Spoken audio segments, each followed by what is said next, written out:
அனைவருக்கும் இனிய வணக்கம். நேயர்களே, நண்பர்களே, மக்களே, நம்முடைய விவாத நிகழ்ச்சிக்கு அனைவரும் அன்போடு வரவேற்கிறோம். இன்றைக்கு நாம் எடுத்திருக்கக்கூடிய தலைப்பு, காங்கிரஸ் தலைமைக்கு கட்டுப்படாமல் செயல்படும் மாணிக்கம் தாகூர். திமுகவை கடுமையாக விமர்சித்ததால் கூட்டணியில் புகைச்சல். கூட்டணி குறித்து பகிரங்கமாக பேசக்கூடாது, செல்வப்பெருந்தகை எச்சரிக்கை. கூட்டணி குறித்து காங்கிரஸ் தான் முடிவெடுக்க வேண்டும், தாவேகா நிர்மல்குமார். காங்கிரசின் சலசலப்பால் வலுவிழக்கும் திமுக கூட்டணி, நயினார் நாகேந்திரன் விமர்சனம் என்கின்ற அடிப்படையில் இன்றைய விவாத நிகழ்ச்சி பயணிக்கிறது. நம்முடைய அழைப்பாளர்களை அறிமுகம் செய்து வைக்கலாம். முதலாவது இணையமொழியாக தன்னுடைய கருத்துக்களை முன்வைக்க இருக்கிறார் அஇஅதிமுகவினுடைய அம்மா பிரிவினுடைய மாநில துணை பொதுச் செயலாளர் மரியாதைக்குரிய திரு ஜோதிக்குமார் அவர்களை வரவேற்கிறோம். வணக்கம் ஜோதிக்குமார். வணக்கம் சார். அடுத்தபடியாக அரங்கத்தில் தமிழ்நாடு காங்கிரஸ் கமிட்டியினுடைய மூத்த முன்னணி நிர்வாகிகள் ஒருவர் மரியாதைக்குரிய திரு நந்தகுமார் அவர்கள். வணக்கம் நந்தகுமார். வணக்கம். அடுத்தபடியாக அரங்கினில் உயர்நீதிமன்ற வழக்கறிஞரும் அகில இந்திய சட்ட விழிப்புணர்வு இயக்கத்தினுடைய தலைவருமான கரு ஜெயக்கண்ணன் அவர்களை வரவேற்கிறோம். வணக்கம். வணக்கம். அடுத்தபடியாக அரங்கினில் நமதுரிமை காக்கும் கட்சியினுடைய நிறுவன தலைவரும் அரசியல் விமர்சகருமான டாக்டர் செங்கை பத்மநாபன் அவர்களை வரவேற்கிறோம். வணக்கம். குறிப்பாக இந்த நிகழ்வு திமுகவை சுற்றி மையப்படுத்தி வருவதனால அதையும் தாண்டி மாணிக்கம் தாகூர் அவர்களுடைய அந்த சலசலப்பு, அந்த பேச்சுவார்த்தை, குறிப்பாக நேற்று நடைபெற்ற நிர்வாகிகளோட கூட்டத்தில் திமுக முன்னணி தலைவர்கள் வார்த்தைகளால் அடித்தால் நாங்களும் திருப்பி அடிப்போம் என்கின்ற அடிப்படையில் சொல்லியிருக்கிறாரு. அதுபோல் எங்கள் செல்வப்பெருந்தகை அவர்கள் தளபதி அவர்களுடைய பேச்சிற்கு திமுக தலைமை கண்டனம் தெரிவிக்க வேண்டும் என்கின்ற அடிப்படையில் சொல்லி 10 நாட்களுக்கு மேலாகிவிட்டது.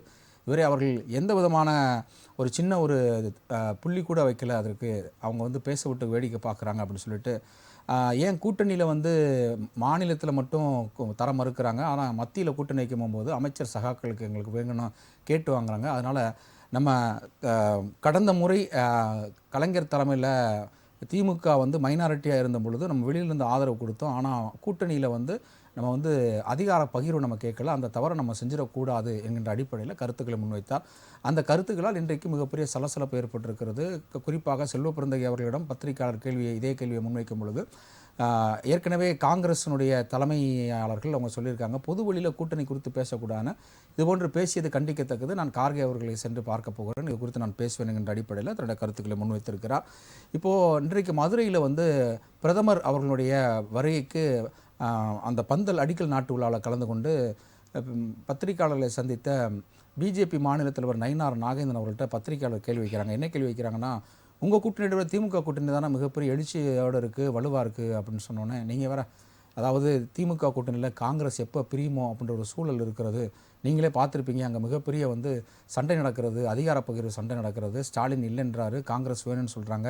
இந்த நேரத்தில் திருமாவளவனும் எங்களுக்கு இரட்டை இலக்க சீட்டு வேணுன்றாங்க. அதனால் விரைவில் திமுக கூட்டணி தான் வலுவிழக்குமே தவிர எங்களுடைய என்டிஏ கூட்டணி வலுவிழக்காது, இது வலுவோடு இருக்குது அப்படின்னு சொல்லியிருக்காங்க. இந்த அடிப்படையில் இன்றைய நம்முடைய விவாத நிகழ்ச்சி பயணிக்க இருக்கிறது. முதலாவது திரு செங்கை பத்மநாபன் அவர்களிடமிருந்து இந்த நிகழ்ச்சியை நான் ஆரம்பிக்கலான்னு நான் இருக்கிறேன். சொல்லுங்கள், நீங்களும் ஒரு கட்சி வச்சுருக்கீங்க. கரெக்டு. அது போக ஆனால் இப்போ பெரிய கட்சி காங்கிரஸ் அவங்களுடைய கருத்து சொன்னதுக்கப்புறம் நம்ம சொன்னாதான் எதுவாக இருக்கும். இல்லை, நான் கேட்குறது உங்களுக்கு ஒரு சால சிறந்ததாக இருக்கும். இந்த திமுக காங்கிரஸ் கூட்டணி அது கிட்டத்தட்ட ஒரு 4 தேர்தலில் தொடர்ந்து வந்துக்கிட்டே இருக்குது.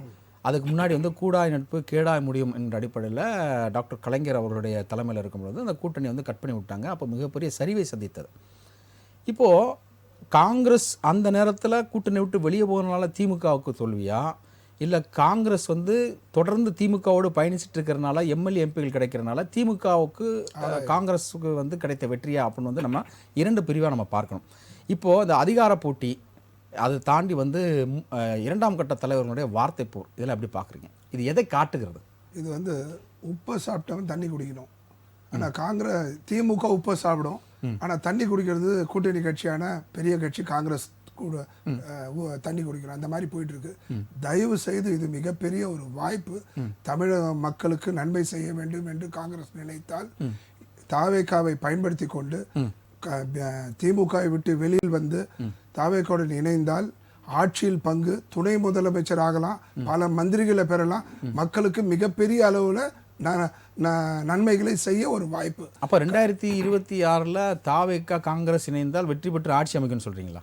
ராகுல் காந்தி, பிரியங்கா காந்தி, விஜய் ஒரு மேடை ஏறிட்டா அது தமிழகத்தின் தேர்தல் திருவிழா. தயவு செஞ்சு தமிழகத்தில் தேர்தல் திருவிழா. ஏன்னா அந்த 3 பேர் சேர்ந்தாச்சுன்னா ஒருத்தர் சொல்றாரு சார் ஊழலற்ற ஆட்சி கொடுப்பேன்னு சொல்றாரு, அவரை நம்ம ஆதரிப்போமே. ஆனா ஒண்ணு சொல்றேன், திமுக கூட்டணி கட்சிகளுக்கு என்னுடைய அறிவுரை என்னன்னா, ஒரு வலியுறுத்தல் என்னன்னா, தயவு செய்து மக்கள் ஒருபோதும் உங்களை மன்னிக்க மாட்டாங்க. நீங்க இந்த தவறை செஞ்சுட்டீங்கன்னா தயவு செஞ்சு 5000 கோடி 5000 ரூபாய் கொடுத்துருக்காங்க. ஏறத்தாழ 6000 7000 கோடி. இபிஎஸ் என்ன சொன்னாரு, 4 லட்சம் கோடி அடிச்சிருக்காங்க. சின்ன மீனை போட்டு பெரிய மீன் எடுக்கிறத கேள்விப்பட்டிருக்கோம். ஆனா சின்ன மீனை போட்டு திமிங்கலத்தை தூக்குறது தான் திமுக. தயவு செய்து இந்த சூழ்ச்சியை உணர்ந்து, என்னங்க இவ்வளவு இதை விட கேவலமா ஒரு கட்சியை யாருங்க விமர்சனம் பண்ண முடியும்? இல்ல பூத் கமிட்டியில் ஆள் கிடையாது, தொகுதிக்கு 4000 3000 அப்ப ஏன் தொங்குறீங்க? விட்டு போக இல்ல. உங்களுடைய கருத்துல நான் ஒரு இடத்துல முரண்படுறேன். என்ன அப்படின்னா திமுகவை விட்டு காங்கிரஸ் போகுமானால் காங்கிரஸ் வெற்றி பெறும் சொல்றீங்க. ஆனா இன்னைக்கு திமுக தரப்புல இருந்து என்ன சொல்லியிருக்காங்க அப்படின்னா, மத்தியில் இந்தியா கூட்டணி வலுவோடு இருக்கணும்னா அதுக்கு அடித்தளமே திமுக தான். திமுகவோட இருந்தாதான் மத்தியில் இவங்க ராகுல் காந்தி பிரதமர் கனவு நினைவாக்க முடியும். அதெல்லாம் போய் பித்தலாட்ட பிரச்சாரம். வடநாட்டில் மிகப்பெரிய பாதிப்பே இந்த திமுக கூட்டணியின் காரணமாகத்தான். இந்திய கூட்டணி அவர் மாணிக்கம் தாக்கூர் சிறப்பாக சொல்லிட்டார் சார். இந்திய கூட்டணி என்பது பாராளுமன்ற தேர்தலை பொறுத்தவரையும் தான் கண்டி, மாநில தேர்தலுக்கு அல்ல. அதுக்கேற்ற மாதிரி வெஸ்ட் பெங்காலில் தனித்து நிற்கிறாங்க, கேரளாவில் தனித்து நிற்கிறாங்க, அதே மாதிரி டெல்லியில் தனித்து நிற்கிறாங்க, பஞ்சாபில் தனித்து நிற்கிறாங்க. இது மாநிலத்துக்கு இதுக்கு சம்மந்தமே கிடையாது. இது ஒரு மாய பேச்சு. இவங்க சனாதானத்தினுடைய எதிரிகள். ஆனா அங்க சனாதானத்தை எதிர்த்தால் போச்சு இவங்க பேச்சு. அவங்க வடநாட்டில் பிஜேபி 1 மணி நேரம் மேடையில் 58 நிமிஷம் யாரை பத்தி பேசுறாங்க? திமுக பத்தி பேசுறாங்க. 2 நிமிஷம் பிஜேபி பத்தி காங்கிரஸை பத்தி பேசி முடிச்சிடுறாங்க. மொத்தத்தில் திமுக என்பது ஒரு சக்தி, அவர்களுக்கு ஆபத்தான சக்தி தான் வடநாட்டில். அதே சமயத்தில் எத்தனை காலம் சார் நான் ஒன்று சொல்றேன், ஒரு நிமிஷம் கேளுங்க. இப்போ காங்கிரஸ் திமுகவுடன் களம் கண்டால் உப்பு தின்ன கதை தான். அவங்களுடைய ஆன்டி என்கம்பன்சி எதிர்ப்பு மிகப்பெரிய அளவுக்கு.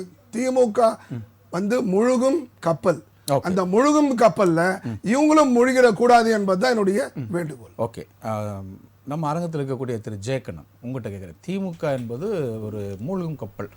அதாவது ஜெயலலிதா, எம்ஜிஆரும் சரி ஜெயலலிதாவும் சரி திமுக தீய சக்தி அப்படின்னு சொன்னாங்க. விஜய் அந்த தீய சக்தியை எங்களுடைய தூய சக்தி ஓட்டும்னாங்க. இங்கே நம்ம அரங்கத்தில் இது ஆபத்தான சக்தி அப்படின்னு டாக்டர் செங்கை பத்மநாபன் அவர் சொல்லியிருக்கிறாரு. திமுகவை விட்டு காங்கிரஸ் போனால் காங்கிரஸுக்கு நல்ல ஒரு மோட்சம் சொல்லியிருக்கிறாரு. நீங்கள் ஒரு அரசு விமர்சகராக திமுக ஆதரவாளராக என்ன சொல்கிறீங்க? அண்ணனுடைய நிலைப்பாடு என்பது பழைய காங்கிரஸ்காரர் அப்படிங்கிற அடிப்படையில் பேசியிருப்பதா? இந்திரா காந்தி காங்கிரஸ் பேரில் சொல்றீங்களா? இல்ல இப்போ ஒரு ரைட், ஓகே. இன்றைக்கு கட்சி இருந்தாலும் ஒரு பழைய காங்கிரஸ்காரர் தான். அந்த அடிப்படையில் ஆமாம், அண்ணன் பல செய்திகளை சொல்லியிருக்காரு. அண்ணனை போன்ற மூத்த அரசியல்வாதிகள் பேசுகின்ற போது மிக கவனமாக பேச வேண்டும். நான் அண்ணனுக்கு ஆலோசனையாகவும் சொல்ல, அறிவுரையாகவும் சொல்ல. அண்ணன் பேசுகின்ற போது இந்த 5 லட்சம் கோடி இது மாதிரிலாம் ஆதாரமற்ற வார்த்தைகளை, ஒரே ஒரு செய்தினேன், ஒரு இயக்கத்தின் தலைவராக இருப்பவர் நாளைக்கு எந்த கட்சியோடும் கூட அண்ணன் கூட்டணி வைக்கக்கூடிய வாய்ப்பு இருக்கு. இந்த போன்ற வாய்க்கு வந்ததை பேசுவது என்பது பொதுவெளியில் தவறாக. ஒரு எதிர்க்கட்சி தலைவர் சொன்னதை ஒரே ஒரு செய்தி, எதிர்க்கட்சி தலைவர் சொன்னதற்கான பதிலுரைகளை திராவிட முன்னேற்ற கழகத்தின் சார்பாக சொல்லப்படும். அதாவது தேர்தல் என்று ஒரு இன்றைக்கு கூட்டணி தொடர்பான பேச்சு, கூட்டணி தொடர்பான பேச்சு. அண்ணன் ஒரு இயக்கம் இருக்கிறார், அண்ணனுக்கு தமிழக வெற்றி கழகத்தோடு கூட்டணி வைக்க வேண்டிய அவருக்கு கூட ஆர்வம் இருக்கலாம், அக்கறை இருக்கலாம். ஆனாலும் கூட இன்றைக்கு காங்கிரஸ் பேர் இயக்கத்தோடு திராவிட முன்னேற்ற கழகம் கொண்டிருக்கிற கூட்டணி என்பது மற்றவர்கள்லாம் நினைப்பது போல ஏதோ காலத்திற்கு ஏற்ற கூட்டணி, சூழ்நிலைக்கு ஏற்ற கூட்டணி இப்படியெல்லாம் கிடையாது. இந்திரா காந்தி அம்மையார் ஒரு முறை சொன்னதாக பத்திரிகைகள் படித்த செய்த, நம்மளாம் வயதில் இளையோர் என்பதால் அந்த காலத்தில் கலைஞரை பற்றி சொல்லும்போது, எதிர்த்தாலும் மிக தீவிரமாக எதிர்ப்பார், ஆதரித்தாலும் கூட்டணி கட்சிகளை மிக தீவிரமாக ஆதரிக்கக்கூடியவர் என்று சொல்லியிருக்கிறார். அந்த அடிப்படையில் பார்க்கின்ற போது காங்கிரஸ் பேரிய இயக்கத்தோடு திராவிட முன்னேற்ற கழகம் கொண்டிருக்கிற கூட்டணி என்பது மிக அதாவது வரலாற்று முக்கியத்துவம் கொண்டதாக நான் கருதுகிறேன். 1971ஆம் ஆண்டு என்னுடைய, அதாவது நான் படித்த தகவல் சரியாக இருந்தால் 1971ஆம் ஆண்டு காங்கிரஸ் பேர் இயக்கம் 2 கட்சிகளாக பிரிந்த பொழுது இந்திரா காங்கிரஸோடு கூட்டணி அமைத்ததைத்தான் முதல் கூட்டணியாக நான் நினைக்கிறேன். அந்த கூட்டணியில் அன்றைக்கு இருந்த இந்திரா காங்கிரசுக்கு நாடாளுமன்ற தொகுதிகளை மட்டும் 10 தொகுதிகளை கொடுத்து கூட்டணியில் சேர்த்துக்கொண்டு காங்கிரஸ் பேர் இயக்கத்திற்கு அன்றைக்கு ஆளுங்கட்சி ஆவதற்கான வாய்ப்பை வழங்கியவர் கலைஞர் அவர்களையும் பதிவு செய்கிறார். அடுத்ததாக 1976 சார் வந்து இந்திரா காங்கிரஸ் பத்தி பேசுறாங்க, நீங்க கலைஞர் திமுக பத்தி நான் அதை சொல்லிடுறேன். இப்ப ஸ்டாலின் திமுக உங்களுக்கு வரலாற்றின் அடிப்படையில் சொல்ல வேண்டும். 1976 அதே காங்கிரஸ் திராவிட முன்னேற்ற கழகத்தின் மீது மிகப்பெரிய கட்டவிழ்க்கப்பட்ட உங்களுக்கு நெருக்கடி நிலையை தாண்டியதுக்கு பிறகும் கூட 1980ஆம் ஆண்டு மீண்டும் கூட்டணி வைத்தது திராவிட முன்னேற்ற கழகம். அந்த திராவிட முன்னேற்ற கழகம் கூட்டணி வைக்கின்ற பொழுது அன்றைக்கு நடந்த சட்டமன்ற தேர்தலில், நாடாளுமன்ற தேர்தலில் மிகப்பெரிய வெற்றி பெற்ற எம்ஜிஆர் வென்றதாகலாம் சொல்லுவாங்களா, எம்ஜிஆர் அன்றைக்கு அண்ணா திராவிட முன்னேற்ற கழகம் பெற்ற தொகுதியில் 2. அதன் பிறகு சட்டமன்ற தொகுதிகளில் ஒருவேளை இதே போன்று கூட்டணி ஆட்சி அமைக்க வேண்டும் என்ற சூழலில் 117 + 117 234 தொகுதிகளை பிரித்துக் கொண்டு நின்றார்கள். மிகப்பெரிய தோல்வி. 1980 அந்த பழைய 1980 தோல்வி அடைந்தார்கள். அதன் பிறகு திராவிட முன்னேற்ற கழகம் காங்கிரஸோடு கூட்டணி வைக்க வாய்ப்பே இல்லை. 1996ஆம் ஆண்டு தான் தமிழ் மாநில காங்கிரஸ் என்ற இயக்கம் பிரிந்ததுக்கு பிறகு கூட்டணி அமைத்து நாடாளுமன்ற தொகுதியிலும் சட்டமன்றத்திலும் வெற்றி பெற்றார்கள். அதன் பிறகும் கூட காங்கிரஸ் திராவிட முன்னேற்ற கழகத்தோடு இணக்கமாக வந்ததில்லை. ஈழத்தமிழர் பிரச்சனையாக இருக்கட்டும், விடுதலை புலிகள் பிரச்சனையாக இருக்கட்டும், திராவிட முன்னேற்ற கழகத்தை அங்கு நாடாளுமன்றத்திலே குறிவைக்கக்கூடிய கட்சியாக காங்கிரஸ் இருந்தது.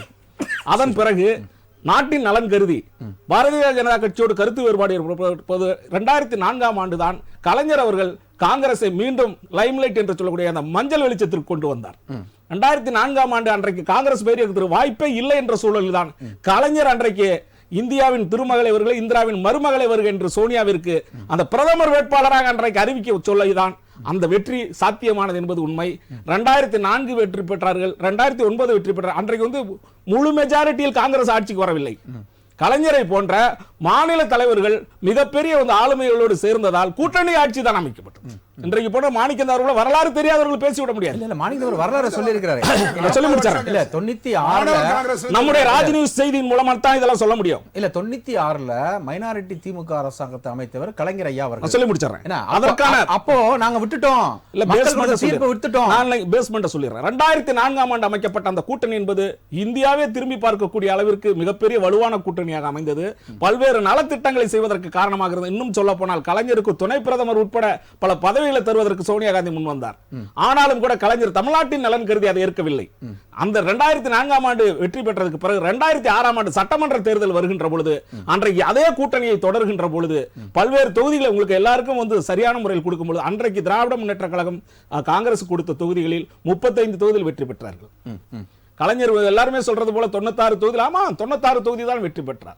96 தொகுதியில் வெற்றி பெற்றிருந்தாலும் பாட்டாளி மக்கள் கட்சிக்கு அங்க தொகுதிகள் இருந்தன, கம்யூனிஸ்ட் கட்சிகளுக்கு இருந்தது. இது தவிர மற்ற உதிரி கட்சிகள் ஆதரவு கொடுத்தன.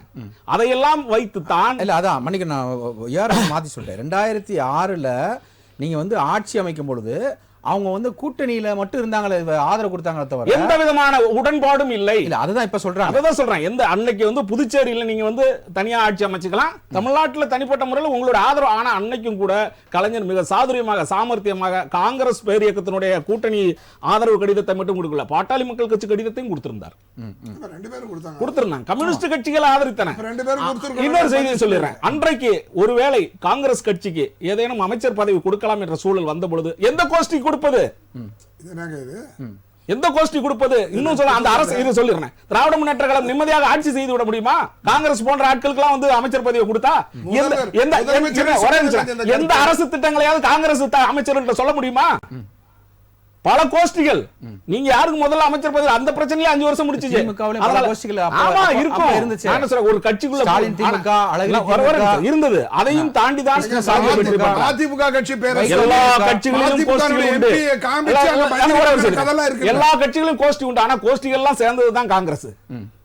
அந்த அடிப்படையில் பார்க்கின்ற போது காங்கிரஸ் பேரியக்கத்தினுடைய அவர்களுடைய வீழ்ச்சிக்கு அவர்கள் கோஷ்டிகள் தான் காரணமே ஒழிய திராவிட முன்னேற்ற கழகம் கிடையாது. இன்னொரு செய்தியை சொல்லிடுறேன். ஆமா விமர்சனம் தான். இன்னொரு செய்தியும் சொல்லிடுறேன். ஒவ்வொரு முறையும் நீங்க கேக்குறீங்களே எங்களுக்கு தொகுதி ஒதுக்கல, எந்த தொகுதியை உங்களுக்கு கொடுக்கிற தொகுதி நீங்க முதல்ல உங்களுக்கு தொண்டர்கள் எங்க இருக்காங்க? Very good. தேசிய சொல்லி முடிச்சாரன். தேசிய தலைமையில் அவர்கள் சொல்லுகின்ற பொழுது கூட்டணிகளை சட்டமன்றத்தில் நாடாளுமன்றத்தில் ஒதுக்குகிற போது முதலில் அந்த தொகுதியை சார்ந்தவர்கள் நீங்க கொடுத்திருக்கீங்களா? அதை கேட்போமா இல்லையா? அந்த தொகுதியை சார்ந்த இன்னும் சொல்ல திராவிட முன்னேற்ற கழகத்தை தொண்டர்கள் எதிர்ப்பையும் மீறி கொடுக்கப்படுகின்ற அந்த தொகுதிகளுக்கு வேட்புமனு தாக்கல் கடைசி நாள் வரை நீங்கள் வேட்பாளரை அறிவிப்பதில்லை. ஒரு முறை நாடாளுமன்ற தேர்தலில் விஸ்வநாதன் என்ற வேட்பாளரை அந்த வேட்புமனு தாக்கலுக்கு முதல் நாள் அறிவிக்கிறார்கள். அந்த விஸ்வநாதன் யாருக்குமே தெரியாது.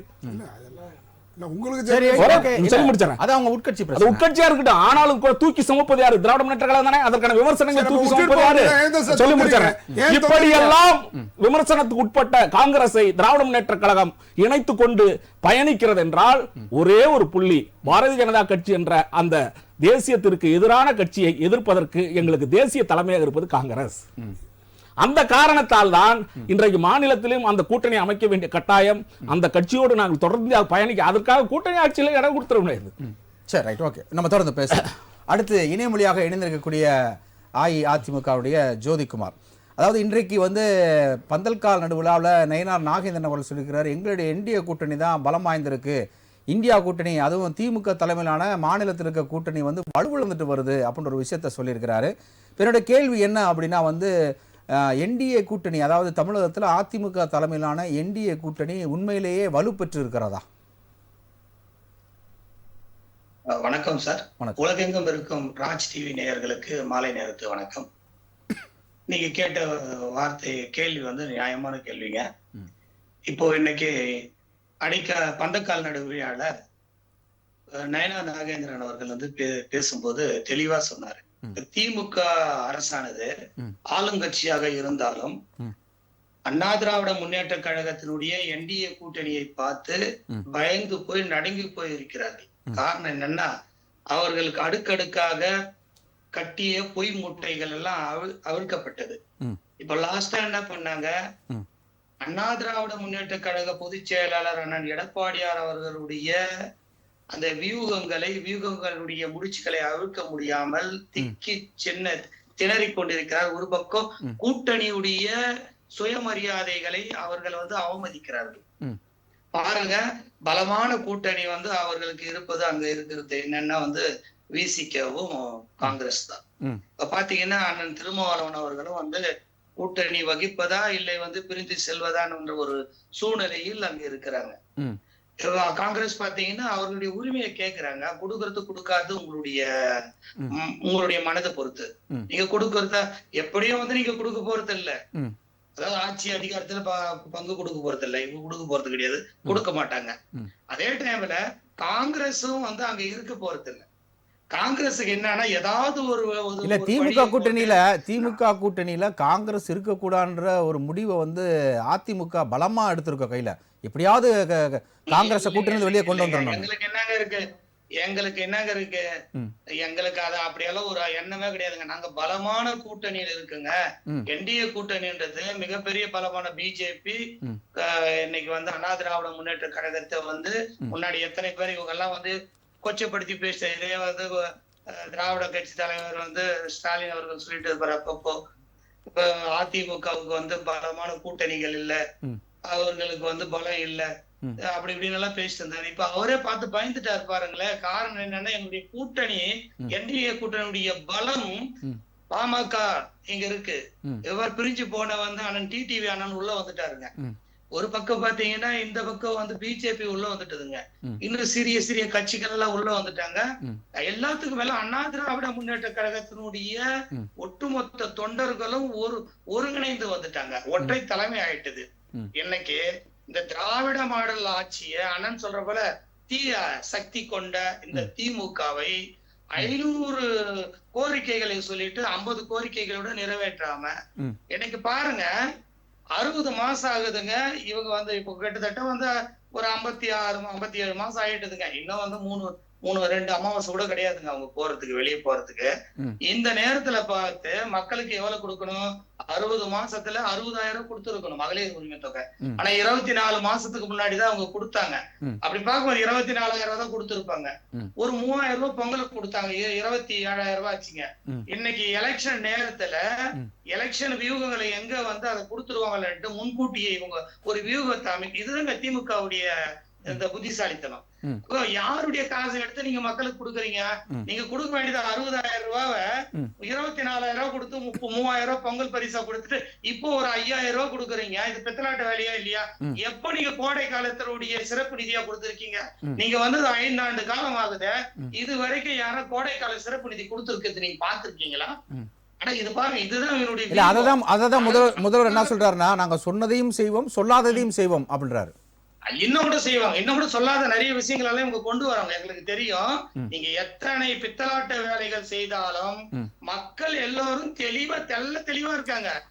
அதாவது சார், அதாவது நீங்க வந்து திமுக மட்டும் இல்ல, அதிமுகவும் தேர்தல் நேரத்துல பல விஷயங்கள் கொண்டு வந்திருக்கீங்க. அதுக்கு ஒரு மிகச்சிறந்த உதாரணம் 10.5% பாமகவுக்கு, அதாவது வன்னியருக்கு உண்டான உள் ஒதுக்கீடு நீங்க கொடுத்தீங்க பாருங்க. இல்ல அது அது அது அந்த அறிவிப்பு வந்த மாலையில தேர்தல் அறிவிப்பு வருது.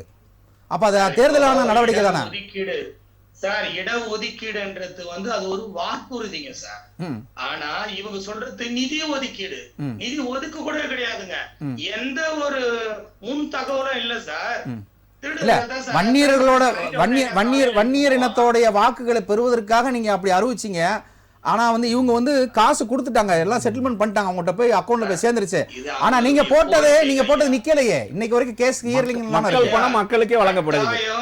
கட்டாயம் அண்ணா திராவிட முன்னேற்ற கழகத்தினுடைய ஆட்சி அடுத்து வந்திருந்தா வன்னியர்களுக்கான 10.5 இடஒதுக்கீடு கட்டாயம் எங்களுடைய பொதுச் செயலாளர் அவர்கள் கொண்டு வந்திருப்பாரு. அதுக்கு முன்னாடி 10 ஆண்டுகள் அவங்க தானே இருந்தாங்க. இருங்க இப்போ நாங்க வந்து அந்த சட்டத்தை கொண்டு வந்து, நீங்களே சொல்றீங்க கொண்டு வந்த மறுநாளே தேர்தல் வந்தது. அதுதான், அதுக்கு முன்னாடி 10 ஆண்டுகள் யோசிக்க கூட இல்லையா? இப்போ நாம நீங்க சொல்றதெல்லாம் சிறப்பு. இல்ல நீங்க சொல்றதெல்லாம் சிறப்பு. ஆனா ஒரே அக்கப்போரா இருக்க, உள்ள அக்கப்போர் இருக்க. ஓபிஎஸ் இபிஎஸ் பிரச்சனை, அவர் நயினார் வந்து அண்ணாமலை பிரச்சனை. அதே சமயத்துல மந்திரி சபை அமைக்கணும், கூட்டணி மந்திரி சபை மத்திய பிஜேபி சொல்லுது. நல்லா ஜெயிக்கிற வாய்ப்பை எழுந்துருவீங்களா? இங்க ஜெயிக்கிற வாய்ப்புன்றது அபரிவிதமா இருக்கு. அதை நீங்களே பாழ்படுத்திட்டீங்க, நீங்களே அதை கெடுத்துட்டு இருக்கீங்க. ஒரே எவ்வளவு உள்கட்சி பூச்சல் எவ்வளவு இருக்கு. இருங்க, நீங்க ஒரு இடத்துல இருந்து பேசுறீங்க, நாங்க இங்க இருந்து பேசுறோம். எங்களுக்கு தானே தெரியும் என்ன நடக்குதுன்னு.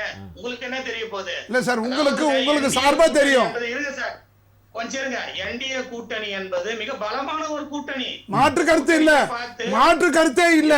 ஆனால் ஏன் இந்த அக்கப்போர் உள்கட்சி பூசல் கிடையாதுங்க. நாங்க ரொம்ப தெளிவா இருக்கு. அதை பாருங்க, தெளிந்தா பால் போல நீரோட போல. அண்ணாமலைக்கும் நயினாருக்கும் பிரச்சனை வருது, உலகமே தெரியுங்க சார். நாங்க ரொம்ப தெளிவா இருக்கோம் சார், எங்க கட்சி தொண்டர்களும் தெளிவா இருக்காங்க. சரி, எங்க என்டிஏ கூட்டணியை பார்த்து முதலமைச்சர் அவர்கள் பயந்து போயிட்டாரு. அதனால ஓவர் நைட்ல ஒரு புது திட்டத்தை கொண்டு வந்து ஓட்டு வாங்கறதுக்காக திருட்டுத்தனமாக இந்த திட்டத்தை வந்து கொண்டு வந்துட்டாரு, மக்களுக்கு கொடுக்குறாரு. இல்ல கொஞ்சம் வார்த்தைகளை நீங்க அதை வாபஸ் வாங்க. திருட்டுத்தனம் என்பது கிடையாது, அவர் பகிரங்கமா எல்லாத்துக்கும் கொடுத்தாங்க. அப்ப அவங்க பண்ணது திருட்டுத்தனம்னா நீங்க பண்ணது திருட்டுத்தனம் ஆயிருமே. அது அந்த வார்த்தை திரும்பப்பட்டிருக்கும். சூழ்ச்சித்தனம்னு சொல்லுங்க, சூழ்ச்சித்தனம்னு சொல்லுங்க. சூழ்ச்சி பண்ணதுன்னு சொல்லிடுறேன் ஐயா. நான் அதை திரும்ப பெற்று சூழ்ச்சி பண்ணதுன்னு சொல்றேன். நான் என்ன சொல்றேன், மக்களுக்கு நல்லதை செய்து சந்தோஷம். நான் என்ன கேட்க வரேன்னா 60,000 ரூபாய் நீங்க கொடுக்கணும். அதுக்கு மட்டும் 60 மாசத்துக்கு 60,000 ரூபாய் கொடுக்கணும். நீங்க கேஸுக்கு மானியமா கொடுக்குன்னு சொல்ற பணத்தை கொடுக்க கிடையாது. அதெல்லாம் விட்டுடலாம். 60,000 ரூபாய் 60 மாசம் கொடுக்கணும். 24 மாசம் கொடுத்திருக்கீங்க. இப்போ ஒரு 5,000 ரூபாய் கொடுத்தீங்க, பொங்கலுக்கு ஒரு 3,000 ரூபாய் கொடுத்திருக்கீங்க, 32,000 ரூபாய் கொடுத்துருக்கீங்க. மிச்சம் 28,000 எப்போ போட போறீங்க? நாளைக்கு போட்டுருங்க. உங்களுடைய கடனை தான் கொடுக்க போறீங்க. நீங்க சொன்ன வாக்குறுதியை தான் கொடுக்க போறீங்க. அத என்ன பித்தலாட்ட வேலை இது? இப்ப கொடுக்கறத நீங்க இப்ப ஏற்கனவே கொடுக்க வேண்டிய மக்களுக்கு கொடுக்க வேண்டிய இன்னும் 28,000 பேலன்ஸ் இருக்கு. அத கொடுங்க. நீங்க இதை வந்து தேர்தலுடைய வாக்குக்காக கொடுக்கற மாதிரி இருக்கு. அண்ணா கொடுக்கணுங்கறாரா கொடுக்க கூடாதுங்கறாரா? கொடுங்கன்றாரு. இன்னும் அதிகம் கொடுங்க. அந்த கொடுத்தா சூழ்ச்சிங்கறீங்க, கொடுக்கலனா என்ன? கொடுக்கலனாலும் பிரச்சனைங்கறீங்க. இருங்க ஐயா, முதலமைச்சர் ஐயா, உங்களை வந்து மன்றாடி கேட்டுக்கிறேன். எங்கள் மக்களுக்கு கொடுக்க வேண்டிய உதவி தொகைய பெண்களுக்கு உண்டான உரிமை தொகை 60,000 ரூபாய் கொடுக்கணும். 6 வருஷம் 5 வருஷத்துக்கு. நீங்க கொடுத்துக்கிட்டு 24,000 கொடுத்துருக்கீங்க. 24 மாசத்துக்கு ஒரு 3,000 பொங்கலுக்கு போட்டுக்கிறீங்க. இப்போ ஒரு 5,000 கொடுத்துருக்கீங்க. அடுத்த ஆட்சிக்கு வந்தோடனே செய்வோம்.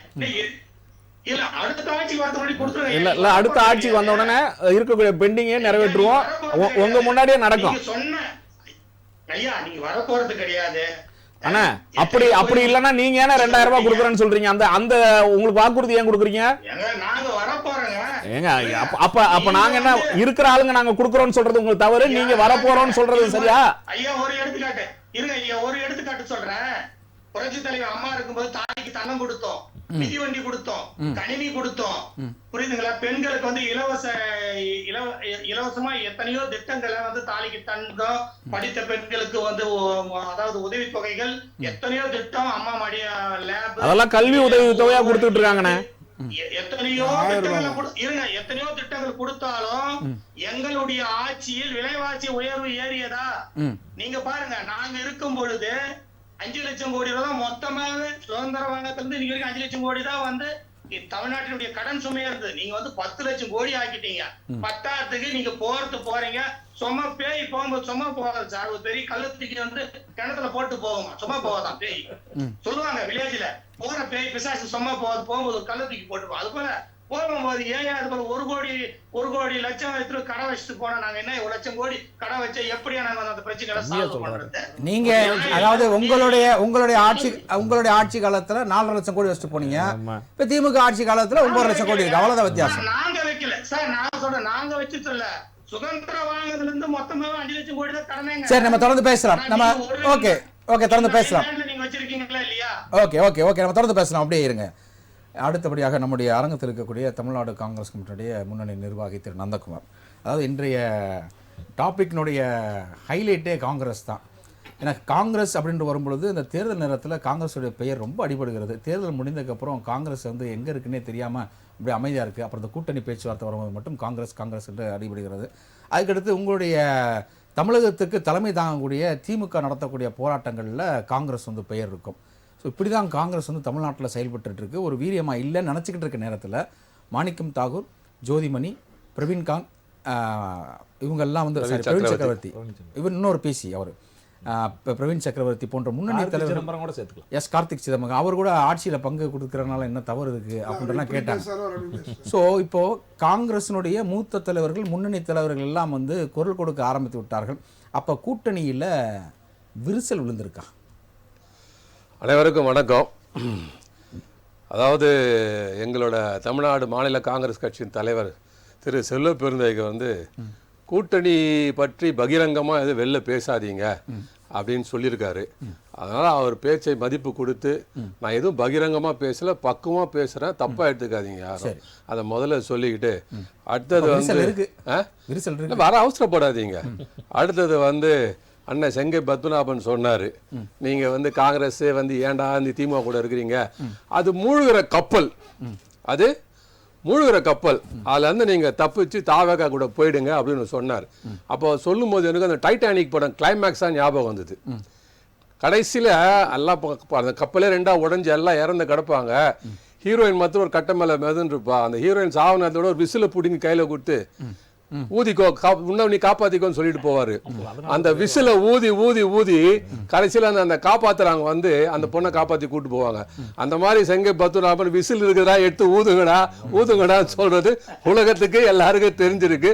ரொம்ப வந்து சந்தோஷமான விஷயத்த நான் வந்து இந்த நேரத்தில் வந்து ஒரு முன்னாள் காங்கிரஸ் தலைவரான ஏத்துக்கிறேன். அதிகம் இல்ல, அப்ப காங்கிரஸ் விசில் அடிக்க போகிறதா சொல்றத பார்த்தா அப்படித்தான் தெரியுது. இருங்க, அவசரப்படாதீங்கன்னா நீங்க பேச, நான் சொல்லிட்டு நான் பக்கமா பேசுறேன். கூட்டணி பத்தி பேச மாட்டீங்க, ஆனா பக்கமா பேச. அதாவது என்ன அந்த விசில பத்தி பேசவே ஆதரவு தான். இல்ல, அதாவது நம்ம ஊர்ல வந்து ஒரு பழமொழி சொல்லுவாங்க. நான் ஒரு எக்ஸாம்பிள் தாங்க சொல்றேன். அத நம்ம ஊர் நாட்டுல பழமொழி சொல்லுவாங்க, மாடு மேய்ச்சது மாதிரி ஆச்சு, அண்ணனுக்கு பொண்ணு பார்த்த மாதிரி ஆச்சுன்ற மாதிரி, கூட்டணி பத்தி பேசாத மாதிரி ஆச்சு, கூட்டணி பத்தி போகும்போது பூத தபால் கழுத்துல ஒரு கல்ல போட்டு போ. அந்த மாதிரி இப்ப கல்லு நாங்க போடல, தயாராகல. சொல்ல வர இன்னொன்னு வந்து நீங்க தலைப்புல சொல்லியிருக்கீங்க, இங்க இருக்க தலைமையை எதிர்த்து மாணிக்கம் தாகூர் செயல்படுகிறாரா, அவர் பேச்சை மீறி செயல்படுகிறாரா அப்படின்னு நீங்க சொன்னீங்க. இது வந்து நாங்க வந்து 2 மாசமா திரு பிரவீன் சக்கரவர்த்தி ஆரம்பிச்ச விஷயம். அதுக்கப்புறமா மாணிக்கம் தாகூர், ஜோதிமணி எல்லாரும் பேசிக்கிட்டே இருக்காங்க. அதுக்கு அவங்க சில விஷயங்கள் பதில் சொல்றாங்க, பதில் சொல்லல. இப்ப நீங்க சொல்ற கேள்விப்படி பாத்தீங்கன்னா மாணிக்கம் தாகூர் மாத்திரம் வந்து எங்களோட கட்சி தலைமை எதிர்த்து பேசுறாரு அப்படின்னா, பேச்சை கேட்காம, தலைமை பேச்சை கேட்காம அவர் மீறி செயல்படுகிறார் என்று சொன்னால், ஐ பெரியசாமி, ராஜகண்ணப்பன், தளபதி, இவர் இங்க இருக்கிற நம்ம பாரதி, இவங்கெல்லாம் எப்படி தலைமை சொல்லி பேசுறாங்களா? தலைமை சொல்லி பேசுறாங்களா அவங்க? ஜெயக்கண்ணா நோட் பண்ணி வச்சுக்கோங்க. இப்ப நாங்க வந்து எங்களோட உரிமையை கேட்கறது வந்து அந்த ஒரு முன்னணி தலைவர்கள் ஆதங்கப்பட்டதுனால கேட்கறது தப்பு அப்படின்னா, ஒரு கூட்டணி கட்சி தலைமை தாங்குற கட்சியில இருக்க சில முன்னணி தலைவர்கள் அவங்க பாட்டுக்கு பேசிட்டே இருக்காங்களே, அவங்கள கண்டிக்கணும்னு சொன்னப்போ கண்டிக்காம இருக்கிறது வந்து என்ன விதத்தில் நியாயம்? அப்ப எப்படி நீங்க கூட்டணிக்குள்ள உள்ளடி வேலை செய்யறீங்களா? அப்ப கட்சி தலைமைக்கு தெரிஞ்ச வேலை நடக்குதா? அப்படி நடந்தா அந்த கட்சி தலைமைக்கு உண்டான பண்பா அது? கரெக்டா அது? சகோதரன் என் சகோதரன் ராகுல் காந்தி என் தம்பி மாதிரி அப்படின்னு சொல்றீங்களே, ராகுல் காந்தியை சிறுமைப்படுத்தி பேசும்போது ஏன் நீங்க வாய் திறக்க மாட்டீங்க? அது ஒரு கட்சிக்காரன் காங்கிரஸ் கேட்பாங்களா கேட்க மாட்டாங்களா? அதைத்தான் அந்த உரிமையை தான் நாங்க கேட்டு இருக்கோம். இதுல தப்பு. இப்ப அண்ணன் பேசுறாரு 2009 2004 சொன்னாரு. சார் 2004 பாஜக இருந்து நீங்க வந்தீங்க, வந்த உடனே என்ன பண்ணோம்? கூட்டணி கட்சி சேர்த்தோம். பார்த்தா 8 கட்சி கூட்டணி சேர்ந்து கட்சி ஆரம்பிச்சோம். 140 சீட் தான் நாங்க ஜெயிச்சோம். அப்ப நீங்க எவ்வளவு சீட் ஜெயிச்சீங்க? வெறும் 16 சீட்டு. கூட்டணிக்கு அந்த மரியாதை கொடுத்து உங்களுக்கு 5 மந்திரி சபை கொடுத்தோமா இல்லையா? 2009 அதே கூட்டணி தொடர்ந்தது. அந்த கூட்டணி தொடர்ந்தப்போ நீங்க எவ்வளவு ஜெயிச்சீங்க? 18 ஜெயிச்சீங்க. 206 சீட்டு ஜெயிச்ச நாங்க அந்த கூட்டணி தர்மத்தை காப்பாற்ற வேண்டும் என உங்களுக்கு 3 கேபினெட் அமைச்சரும் 4 ஸ்டேட் மினிஸ்டர் தரணும். ஆனா நீங்க என்ன பண்ணீங்க? 5 கேபினெட் வேணும், 5 ஸ்டேட் வேணும்னு சொல்லி கூட்டணில இருந்து வெளில போறேன்னு சொன்னீங்க. ஆனா நாங்க விட்டோமா? உங்களை விடல. எங்களுக்கு வந்து கூட்டணி நாங்க பேசுறது தேவை வாங்க சொல்லி திருப்பி கூட்டு சமாதானம் பண்ணி ஒரு வாரத்துக்குள்ள ஆட்சி அமைக்கிறதுக்குள்ள ஒரு வாரத்துக்குள்ள சமாதானம் பண்ணி திருப்பி 3 கேபினெட் மினிஸ்டர் 4 ஸ்டேட் மினிஸ்டர் கொடுக்கிறோம். அதுல வந்து ஒரு மினிஸ்டர் மிஸ்டர் அழகிரி, அவருக்கு என்ன அனுபவம் இருந்தது? ஒரே ஒரு காரணம், திமுக கலைஞர் சொன்னதுக்காக சோனியா காந்தி ஒத்துக்கிட்டு அவருக்கு மினிஸ்டர் கொடுத்தாங்க. அது எப்படி சிறப்பான மினிஸ்டர் கொடுத்தாங்க.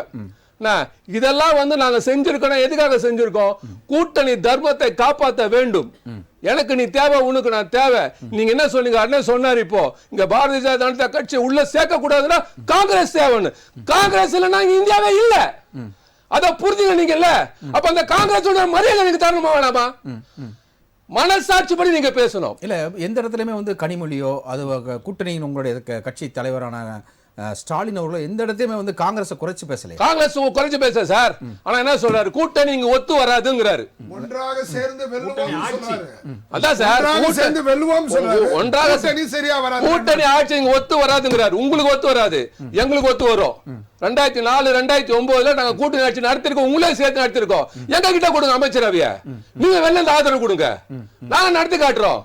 எப்படி நடத்தணும் பாருங்க, ஒரு தடவை கொடுத்து பாருங்களேன். இல்ல இதைத்தான் வந்து எங்க தலைவர் சொல்றாரு. இல்ல நீங்க சொல்றீங்க, ஆனா ஸ்டாட்டிஸ்டிக்ஸ் படி டேட்டா பேஸ் படி வந்து பார்க்கும்போது காங்கிரஸுக்கு வாக்கு சதவிகிதம் 3ல இருந்து 4% தானே இருக்கு சார். பர்செப்ஷன் வேற சார். 4-5% அவங்க இருந்தா கூட பர்செப்ஷன் இவங்க சேர்ந்தாங்கன்னா அது 15-20% இல்ல அது அந்த 3 to 4 குறுக்கீட்டுக்கு மன்னிக்கவும். அண்ணன் பேசக்கூடிய கருத்து மாநில தலைமையின் கருத்தா தேசிய தலைமையின் கருத்தா அண்ணனுடைய சொந்த கருத்தான்னு சொல்லிட்டா பாக்குற காங்கிரஸ்காரருடைய கருத்து சார். அது அவர்தான், அது அண்ணன் சொல்லிட்டான். நான் ஏற்கனவே சொல்லிட்டேன். நான் வந்து இது வந்து கூட்டணிக்கு குந்தகம் விளைவித்து விட கூடாது. கூட்டணிக்கு குந்தகம் விளைவிக்காது. இது என்னோட கருத்து. இல்ல அது அப்படி பேசும்போது நான் உங்ககிட்ட ராஜகண்ணப்பன் பேசினப்போ ஏன் அமைதி காத்துச்சு? இல்ல அதுதான் அவங்களுடைய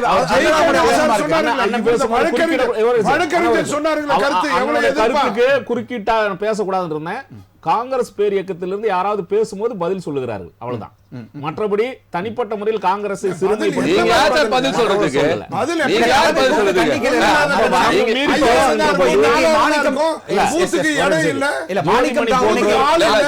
இல்ல இப்போ இவரு ஒரு பாயிண்ட் சொன்னாரு. உங்களுக்கு வந்து சீட்டு கொடுத்தா வேலை செய்யறதுக்கு ஆள் இல்ல, அங்க கட்சியில ஆளே இல்ல அப்படின்றீங்க சார். எங்க கிட்ட கட்சியில ஆள் இல்ல சார். எங்க கிட்ட மொத்தம் 5 லட்சம் 10 லட்சம் பேர் தான் சார் இருக்காங்க. 234 தொகுதிக்கு நீங்களா 4000 5000 ஓட்டுனே வச்சுங்க சார். அதெல்லாம் நீங்க ஜெயிங்க சார், பார்க்கலாம். திரு நந்தகுமார் சார், பிரேக்குக்கு முன்னாடி நம்ம ஜெயக்கிரன் சொன்னார், நீங்கள் பேசின கருத்து தலைமையின் கருத்தா இல்லை மாநில கருத்தா இல்லை உங்கள் கருத்தா அப்படின்னு கேட்டார். ஏன்னா அதை நீங்கள் ஒரு கிளாரிஃபிகேஷன் பண்ணி. மாணிக்கம் தாகூர் எங்களோட பாராளுமன்ற உறுப்பினர் என்ன மாதிரி பேசுறாரோ, அவர் என்ன மனநிலை பேசுறாரோ, அவர் எப்படி காங்கிரஸ் காரனா பேசுறாரோ, ஒரு காங்கிரஸ் தொண்டனா பேசுறாரோ, அதே தான் என்னோட கருத்து. நான் ஒரு காங்கிரஸ் அடிமட்ட தொண்டனாக பேசுறேன். இப்போ உங்களுக்கு அந்த ஊண்டிங்கிறது வந்து ராகுல் காந்தியை வந்து விமர்சனம் பண்ணதற்கு திமுக வந்து இன்னும் எந்த விதமான ரிஃப்ளெக்ட் பண்ணல அப்படின்றத. கண்டிப்பா சார். இப்போ ரிஃப்ளெக்ட் பண்ணலன்னா இப்போ நீங்க வந்து நாங்க ஏதாவது பேச நீங்க பதில் சொல்றேன்னு சொல்றீங்கல்ல. இப்போ நீங்க வந்து ராகுல் காந்தியை நீங்க எதிர்த்து பேசியிருக்கும் போது இங்க இருக்கிற ஒரு மாநில தலைவர், இந்த கூட்டணியோட தலைவரா இருக்கிறவர், நீங்க கண்டிக்கணுமா வேணாமா? நீங்க எனக்கு மரியாதை கொடுக்க வேணாம் சார், காங்கிரஸ் மரியாதை கொடுக்க வேணாம் சார். உங்க சகோதரர் ராகுல் காந்திக்கு நாளை பிரதமர் சொன்னீங்க, இன்றைய பிரதமர் சொல்றீங்க, முந்தனத்து பிரதமர் சொன்னீங்க.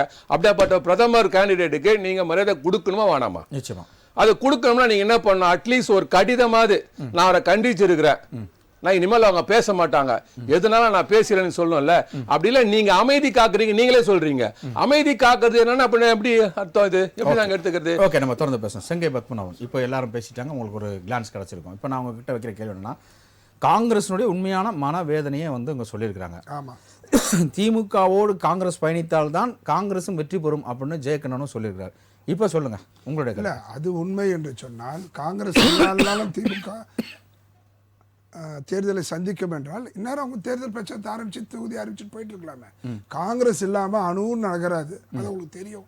இருந்தாலும் பிடிவாதம், என்ன பிடிவாதம், ஆட்சியில் பங்கு இல்லை, ஒன்று சேர்ந்து வெற்றி பெறுவோம். அதான் அவர் தாவேகா தலைவர் சொன்னாரு, ஒன்னா சேர்ந்து நம்ம ஜெயிப்போம், ஆனா கொள்ளையை மட்டும் நாங்க அடிச்சுப்போம் தனியா விமர்சனம் பண்ணாரு. அந்த மாதிரி ரொம்ப தவறு இல்ல, அது விமர்சனத்தை சொல்றேன். அதாவது அது அந்த மாதிரி இல்ல, விஜய் வந்து சேலத்துல பேசுறது அதை கோட் பண்றேன், அவ்வளவுதான். அது அவருக்காக சொல்றாரு, நாங்க வந்து கூட்டணி தானே தவிர இல்ல இல்ல அப்படின்றாங்க. நாங்க அவங்களும் சேர்ந்து கொள்ளையடிப்பாங்கன்ற நிலை இருந்தா நான் ஏன் சார் ஆதரிக்கும்? அதனால அது இல்லை, காங்கிரஸ் வந்து கொள்ளையடிக்கிறதுக்கு வாய்ப்பு இல்லை. அதனால பார்த்தேன் அந்த கடந்த காலம், அதனால தான் காமராஜர் ஆட்சி தரணும்னு நாங்கள் சொல்லிட்டு இருக்கோம். அதனால திமுக என்பது கடந்த காலத்தில் கடந்த முறை சொன்னது போல முழுகும் கப்பல். இதை உணர்ந்து தாவேகா, திமுக தான் ஸ்ட்ராங்கான கப்பல். சார் ஆன்டி இன்கம்பன்சி சார், எந்த துறையில கேட்டாலும் அந்த துறை மக்கள் வந்து நடு வீதியில நின்று போராடிட்டு இருக்காங்க சார். இல்ல தயவு செய்து இந்த அளவுக்கு பீக் உச்சம் சார், உச்சம் தொட்ட நிலை இல்ல. ஏன்னா எலெக்ஷன் டயத்துல நம்ம ப்ரொடெஸ்ட் பண்ணாதான் நம்ம பார்வை அவங்க மேல நம்ம மேல படும். அதனாலதான் நம்ம வந்து அது பண்ணுவோம் அப்படின்னு சொல்லிட்டு டிஎம்கே பீடா இருந்தாலும் சரி, ஏடிஎம்கே பீடா இருந்தாலும் சரி, அதிகபட்ச ப்ரொடெஸ்ட் பண்றது யாருன்னா பகுதி நேர ஆசிரியர்கள், இடைநிலை ஆசிரியர்கள், முழுநேர ஆசிரியர்கள் எல்லாமே வந்து கவர்மெண்ட் டீச்சர்ஸ் தான் பண்றாங்க. ஏற்றுக்கொள்கிறேன். நீங்க கடந்த தேர்தலில் அவங்க மறியல் பண்ணும்போது நீங்க எதிர்கட்சி தலைவராக இருக்கும்போது நீங்க என்ன போய் சொன்னீங்க, இது தேர்தல் நடக்கிற விஷயம் அப்படின்னு கடந்தா போனீங்க. நீங்க போய் தேர்தலில் உங்களுடைய வாக்குறுதியை கொடுத்தீங்க, இதை செய்யறோம் அதை செய்யறோம் இதை செய்யறோம். இப்ப எதையுமே செய்யல, அவங்க தான் கேட்கிறாங்க.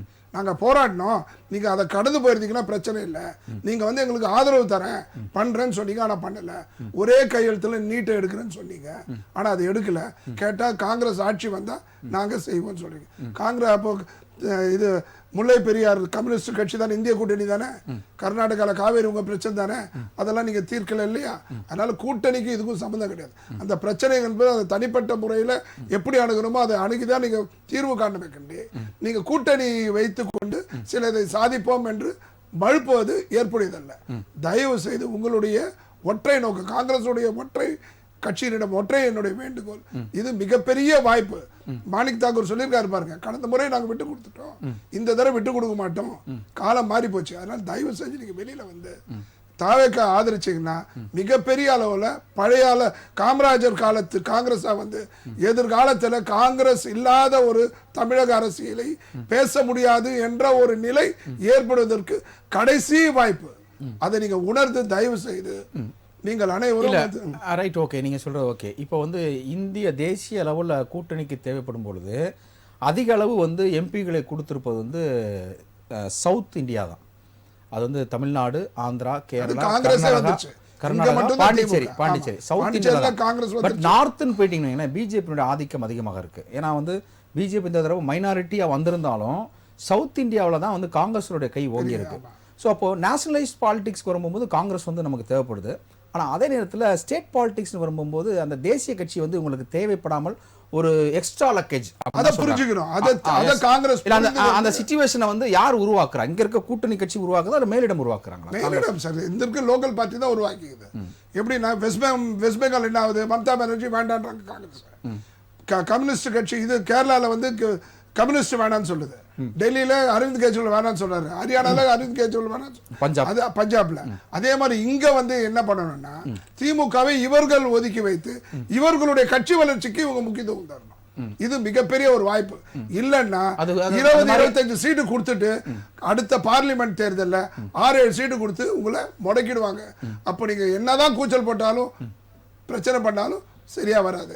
அதற்கு ஒரே வழி கட்சியை வளர்ப்பதற்கு ஒரு கிடைத்த அரிய வாய்ப்பு.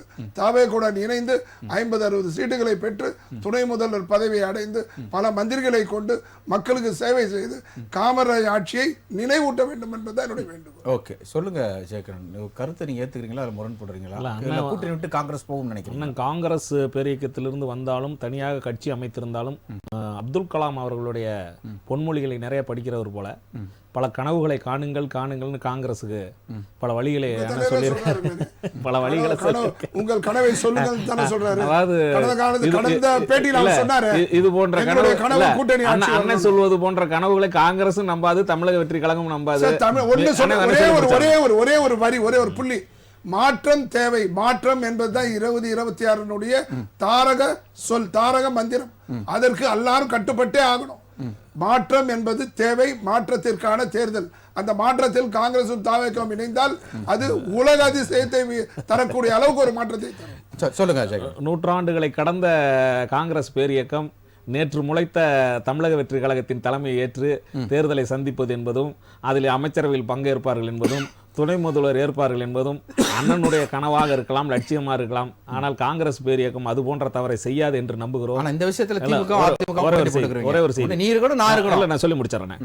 அதாவது 1989 சட்டமன்ற தேர்தல், 1996 சட்டமன்ற தேர்தல் மற்றும் நாடாளுமன்ற தேர்தல், 1998 மற்றும் 1999 நாடாளுமன்ற தேர்தல்களில் காங்கிரஸ் பேரியக்கம் மிகப்பெரிய தோல்விகளை சந்தித்தது போல இது போன்ற ஏதாவது அது என்ன சொல்றதுன்னா திடீர் முயற்சிகளோ இல்லது இப்ப இருக்கிற சூழல் என்ன சொல்லி முடிச்சிடறேன், ஏதாவது தவறான முடிவுகளை எடுத்தால் மிகப்பெரிய தோல்விகளை சந்திக்கும். அதன் பிறகு 1967க்கு பிறகு தமிழ்நாட்டில் எப்படி ஆளுங்கட்சி ஆக முடியாத சூழல் வந்ததோ அதுபோல இந்தியாவிலும் அந்த தேசிய அளவில் ஒரு கட்சியாக இருக்க முடியாத சூழல் நிலவும். அதற்குரிய தற்கொலை முயற்சியை காங்கிரஸ் பேரியக்கம் எடுக்காது என்று நம்புகிறோம். திராவிட முன்னேற்ற கழக கூட்டணி என்பது காங்கிரசிற்கு நம்பகமான தோழனாக இருக்கிறது. வருகின்ற நாடாளுமன்ற தேர்தலை ஒட்டி காங்கிரஸ் பேரியக்கம் சுமூகமாக நடந்து கொண்டு திராவிட முன்னேற்ற கழகத்தோடு தேர்தலை சந்திப்பது என்பது நலம். அடுத்து வேற ஏதேனும் முயற்சி எடுத்தால் வருகின்ற தேசிய அதாவது அகில இந்திய நாடாளுமன்ற தேர்தல் கூட இல்ல அண்ணன் சொல்லும் போது நானும் சில கனவுகளை சொல்லிடுறேன். மோசமான 20 சீட்டு கிடைக்கும் எம்பி. இல்ல நீங்க 20 சீட்டு காங்கிரஸ் கிடைக்கும். நீங்க சொல்றத பார்த்தா அந்த சின்ன குழந்தைங்க வெளியே போகாத பூச்சாண்டி இருக்காங்க, வெளியே போகாத பூச்சாண்டி இருக்கான்ற மாதிரி சொல்றேன். காங்கிரஸ் வெளியே போகாத, காங்கிரஸ் இன்றைக்கும் தேசிய அளவில் காங்கிரஸ் பேரியக்கம் உயிர்ப்போடு இருப்பதற்கு திராவிட முன்னேற்ற கழகம் கூட்டணி அமைத்திருப்பதுதான் காரணம். ராகுல் காந்தியை முடிச்சிடறேன். ராகுல் காந்தியை பிரதமர் வேட்பாளராக திரு மு க ஸ்டாலின் அவர்கள் தான். ஒவ்வொரு முறையும் நாடாளுமன்ற இல்ல காங்கிரஸ் வெற்றி வாய்ப்பை இழந்ததுக்கு காரணமே திமுக சொல்லி பிடிச்சாங்க. ஒரு காங்கிரஸ் பேரியக்கம் ஒவ்வொரு முறையும் எந்த சூழலிலும் ராகுல் காந்தியை பிரதமர் என்று சொல்லாத சூழலிலும் கூட திராவிட முன்னேற்ற கழகத்திலிருந்து மு க ஸ்டாலின் அவர்கள் உரத்த குரல் கொடுத்திருக்கிறார். அந்த அதைத்தான் வருகின்ற நாடாளுமன்ற தேர்தலையும் உற்று நோக்கி கொண்டிருக்கிறோம். இன்னும் சொல்லி முடிச்சாங்க.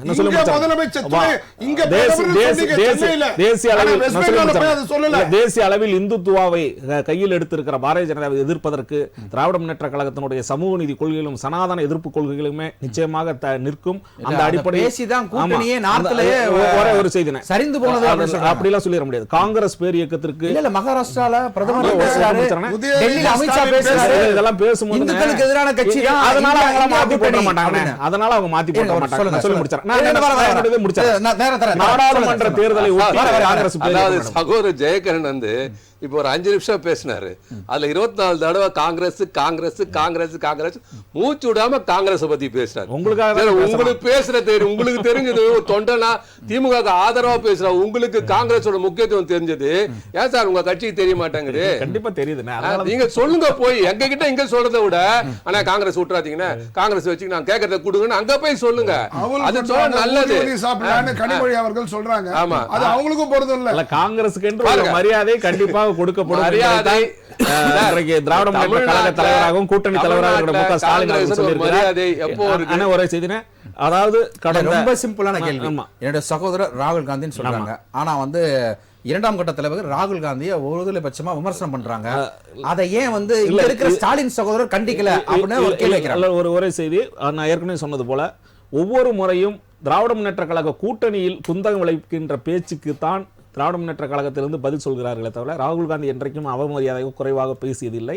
இன்னும் சொல்லப்போனால் வருகின்ற 2029 தேர்தல் ராகுல் காந்தி பிரதமராக ஒரு முன்னேற்பாடாக தான் வருகின்ற தமிழக தேர்தல் என்பதையும் உங்கள் கவனத்தில் கொண்டு திராவிட முன்னேற்ற கழகம் ஆட்சி அமைந்தால்தான் 2029 ராகுல் காந்தி பிரதமராகக்கூடிய வாய்ப்பு இருக்கிறது என்பதையும் நான் சொல்லிக்கொள்கிறேன். ஓகே, திரு ஜோதிகுமார், இப்போ உங்ககிட்ட வைக்கக்கூடிய கேள்வி என்ன அப்படின்னா இப்போ கூட்டணிக்குள்ள புகைச்சல் அப்படின்ற ஒரு விஷயத்த திமுக அதிமுக பார்த்து சொல்லிட்டு இருந்துச்சு. இப்போ அதிமுக திமுக பார்த்து சொல்ல ஆரம்பிக்குது. என்னைக்கு கூட்டணி பேச்சுவார்த்தை அப்படின்னு சொல்லப்பட்டதோ அப்போ இருந்து திமுக குள்ள கூட்டணி, அந்த இருக்கக்கூடிய கூட்டணிக்குள்ள புகைச்சல், அவங்க பாருங்க இன்னும் கொஞ்ச நாள்ல காங்கிரஸ் கலந்து போயிடும், விசிக கலந்து போயிடுவாங்க, விசிக போனால் ஆட்டோமேட்டிக்காக 2 கம்யூனிஸ்டும் அங்கே கூடிய போயிடுவாங்க, அப்படி போகும்போது திமுக தனித்து விடப்படும் அப்படின்ற ஒரு டார்கெட்டை நீங்கள் கையில் எடுத்து நீங்கள் பேசுறது, திமுக தான் அவங்களுடைய மிக பிரம்மாண்டமான எதிரி அப்படின்றது தெரிய வருது இது மூலமாக. இப்போ வைக்கக்கூடிய ஒரு மெயின் கொஸ்டின் என்ன அப்படின்னா, உங்கள் கூட்டணி பலம் இழந்திருப்பதனால திமுக கூட்டணியை பேட்டியாலையும் பத்திரிகையாளர் சந்திப்புனாலையும் பலவீனப்படுத்துறீங்களா மக்கள்கிட்ட?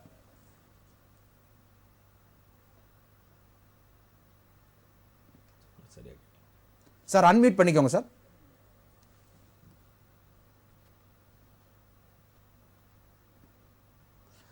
ஜோதிகுமார் சார், நான் பேசுறேன் கேக்குதா? நீங்க அன்மியூட் பண்ணிக்கோங்க. அன்மியூட் பண்ணுங்க. இல்ல கேக்குதுங்களா? இப்ப கேக்குது. அதாவதுங்க, இந்த ஆட்சியில பாத்தீங்கன்னா லஞ்சம், ஊழல், கொள்ளை, கற்பழிப்பு, ஆள் கடத்தல், பாலியல் பலாத்காரம், பெண்களுக்கு பாதுகாப்பு இல்ல, கஞ்சா வியாபாரம் அதிகரிப்பு, கள்ளச்சாராய இறப்பு, கள்ளச்சாராயத்தை கண்காணிக்கத்துல, அது சாதிக் பாஷா விஷயத்தை பேசினாவே வேற ஒரு சப்ஜெக்ட கொண்டு வர இந்த திமுக ஆட்சி இப்படி அது இல்லாம கனிம வளத்தை பல்வேறு வகையில கொள்ளையடித்து கொண்டிருக்கும் பொதுச் செயலாளரு. இந்த நிலைமையெல்லாம் இருந்தா எந்த கூட்டணி கட்சிங்க தன்மானம் உள்ள ஒரு கூட்டணி கட்சி? சார் நீங்க எந்த பொதுச் செயலாளர் சொல்றீங்க சார்? அதாவதுங்க திமுகவுடைய பொதுச் செயலாளருங்க. அப்படிதானே கனிம வளத்தை அமைச்சர். அப்படி சொல்லுங்க. ஏன்னா அதிமுக பேர்ல நீங்க சொல்றது உங்க கட்சியில நடக்கும்போது நிறைய நடந்திருக்கு, அதுக்குதான் கேட்டேன். அதெல்லாம் எப்படிங்க நாங்க எங்க கட்சி தலைவர் பேசுவோங்களா? இல்ல அதுதான் அது சொல்லிருங்க, பொதுச் செயலாளர் சொல்லிருங்க. இல்ல கிண்டலுக்கு இல்ல பொதுச் செயலாளர்னா எந்த பொதுச் செயலாளர் சொல்ல முடியாது. பொதுச் செயலாளர் இருக்காங்க ஐயா, திமுகவுடைய பொதுச் செயலாளர் தானே கனிம வளத்தினுடைய அமைச்சர். அவரு கொள்ளை அடிச்சுக்கிறாருங்க, ஊர் அடிச்ச விஷயம் தானுங்க, உலக அடிச்ச விஷயம். எங்க ஊருக்காரு தானுங்க அவரு, எங்க பக்கத்து நிலத்துக்காரு தாங்க, எங்களுக்கு தெரியும் எல்லா கதையும். கனிம காட்பாடிக்காரு தானே அவரு. அதனால எங்க தாத்தாவை நாங்க ரொம்ப வருஷமா பாத்துன்னு கிடக்குறோம். அவரு ஐயா எனக்கு இந்த 5 ஆண்டு பதவி கொடுங்க, ஐயா இந்த 5 ஆண்டு விட்டு கொடுங்க. இப்ப கூட கேட்பாரா என்னன்னு தெரியலீங்க. இன்னும் கொஞ்ச நாள் வருவாரு வெளியே. உடல்நிலை சரியில்லை, ஐயாவுடைய உடல்நிலை நல்லா ஆகணும், நல்லா இருக்கணும். அவரு இன்னும் கொஞ்ச நாள் இருக்கணும், நல்ல மனிதர். நாங்க ஆட்சியதான் ஆள வேணாம்னு சொல்றோமே தவிர அவர் வாழ வேணாம் சொல்ல. அவர் நல்லா இருக்கணும், நல்ல மனிதர். அங்க என்ன கேட்கறோம், இவ்வளவு குறைகள் இருக்கு. இவ்வளவு குறைகள் இருக்கும் பொழுது யாருன்னா எந்த ஒரு தன்மானம் உள்ள ஒரு கூட்டணியாவது காங்கிரஸ் எல்லாம் ஒரு மிகப்பெரிய பேர் இருக்கும். அந்த இவங்க சொல்றாங்க காங்கிரஸாலதான் திமுகவாலதான் காங்கிரஸ் பலப்பட்டதுன்னு. அதெல்லாம் அண்ணனுக்கு வரலாறு தெரியல. அவர் சொல்றாரு மாணிக்கத்தை யாருக்கு வரலாறு தெரியல, அவருதான் வரலாறு தெரியல. காரணம்னா காங்கிரஸ் தான் மிகப்பெரிய பேரை இழக்கும். அண்ணா திராவிட முன்னேற்ற ஆனா அண்ணா ஆட்சி காலத்துல நீதி கட்சி இருக்கும் பொழுதுல இருந்து என்ன காங்கிரஸ் இருந்த ஆட்சி, தமிழகத்தை காங்கிரஸ் ஆட்சி ஆண்டது. அண்ணன் சொல்றது அதிமுகவும் பொருந்தும். காங்கிரஸால அதிமுக வளர்ந்துச்சா அப்படின்னு சொல்லி ஏத்துங்க சார். வரலாறு ஐயா, ஆனா திமுகவை சொன்னீங்கன்னா அது அதிமுகவுக்கும் பொருந்தும். 2 திராவிட கட்சிகள் தான். அதுதான் நீங்க காங்கிரஸ சொன்னீங்கன்னா அதிமுகவும் அது பொருந்தும்.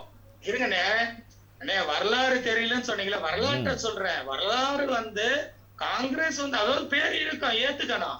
இப்போ அப்படி ஒரு அதாவது மத்திய அரசாங்கத்துல ஒரு பேர் இயக்கம் காங்கிரஸ். ஓகே சார், உங்களுடைய நிறைவான கருத்தை சேர்த்து சொல்லுங்க.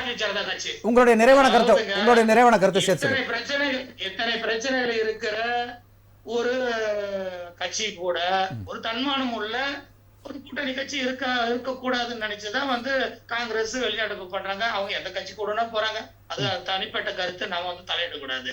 அதே போல அண்ணன் விடுதலை சிறுத்தை திருமாவளவன் அண்ணன் கூட வெளியே போறப்ப மன கஷ்டத்தோடு இருக்காருன்னு கேள்விப்பட்டோம். இருக்கலாம். இப்படி எல்லாம் இருக்கும்போது அவங்களுக்கு இதெல்லாம் கொஞ்சம் பலம் குறைவுதாங்க.